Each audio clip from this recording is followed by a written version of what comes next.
സങ്കീർത്തനങ്ങൾ 105 1 മുതൽ 8 വരെയുള്ള തിരുവചനങ്ങൾ. കർത്താവിന് കൃതജ്ഞതയർപ്പിക്കുവിൻ, അവിടുത്തെ നാമം വിളിച്ചപേക്ഷിക്കുവിൻ. അവിടുത്തെ പ്രവൃത്തികൾ ജനതകളുടെ ഇടയിൽ ഉദ്ഘോഷിക്കുവിൻ. അവിടുത്തേക്ക് ഗാനം ആലപിക്കുവിൻ, സ്തുതിഗീതങ്ങൾ ആലപിക്കുവിൻ. അവിടുത്തെ അത്ഭുതങ്ങൾ വർണ്ണിക്കുവിൻ, അവിടുത്തെ വിശുദ്ധ നാമത്തിൽ അഭിമാനം കൊള്ളുവിൻ. കർത്താവിനെ അന്വേഷിക്കുന്നവരുടെ ഹൃദയം ആഹ്ലാദിക്കട്ടെ.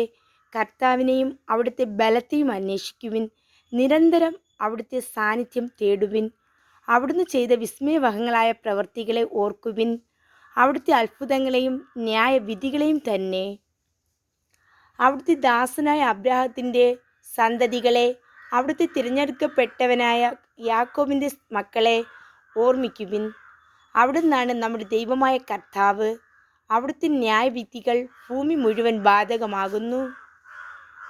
അവിടുന്ന് തൻ്റെ ഉടമ്പടി എന്നേക്കും അനുസ്മരിക്കും, തൻ്റെ വാഗ്ദാനം തലമുറകൾ വരെ ഓർമ്മിക്കും.